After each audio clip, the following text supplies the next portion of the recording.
Bonjour à tous. Aujourd'hui, nous sommes quasiment à mi-chemin entre l'Ascension et la Pentecôte. J'oserais presque dire que c'est une situation pratiquement d'apesanteur, dans ce sens que les disciples ont vu Jésus monter au ciel et il leur a laissé ses instructions: restez à Jérusalem, attendez ce que le Père a promis, dans quelque temps vous serez remplis du Saint-Esprit. Baptisés du Saint-Esprit, remplis du Saint-Esprit, oint du Saint-Esprit, mais qu'est-ce que cela signifie? Et voici que pendant plusieurs jours, les disciples vont rester ensemble, ils vont chercher la face de Dieu, ils vont essayer de trouver le contact avec Dieu, mais que ça a dû être difficile. Ça donne un peu ce sentiment d'être orphelin.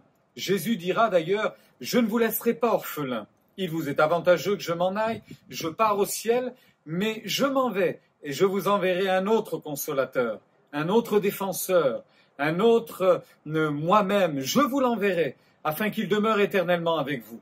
Si Jésus a dit par ailleurs qu'il ne nous abandonnerait pas dans le monde, celui que je tiens dans ma main, personne ne peut l'en ravir, il va de soi qu'avec cette onction de l'Esprit dans notre vie et dans notre cœur, cette réalité brûle davantage encore. Cette réalité prend corps bien davantage. Alors je vous encourage à ne pas rester dans ce sentiment d'apesanteur, un entre-deux, où on n'est pas très à l'aise, où on ne sait pas exactement ce qu'il faut attendre, ce qu'il faut chercher, mais réjouissez-vous du baptême du Saint-Esprit, réjouissez-vous de la venue de l'Esprit, et surtout, si vous n'êtes pas encore baptisé du Saint-Esprit, aspirez à cette belle expérience, allez chercher au contact de Dieu cette visitation qui vient d'en haut, elle est belle, elle est bonne et elle nous fait du bien.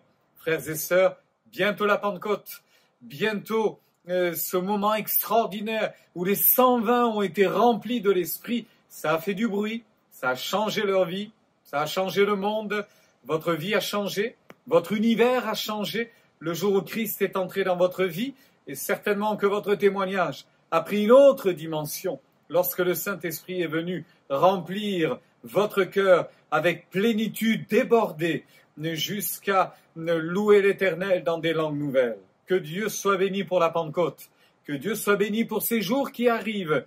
Et en attendant, dans la présence de Dieu, dans l'intimité de Dieu, réjouissons-nous de sa présence. Nous ne sommes pas orphelins. Jésus a dit, je ne vous laisserai pas comme des orphelins dans le monde. Je vous enverrai l'Esprit de vérité, le Consolateur. Il est avec nous, il est avec vous, mon frère et ma sœur, il est avec chacun d'entre nous. Réjouissons-nous de sa présence et louons l'Éternel pour ce précieux cadeau. Bonne journée bénie.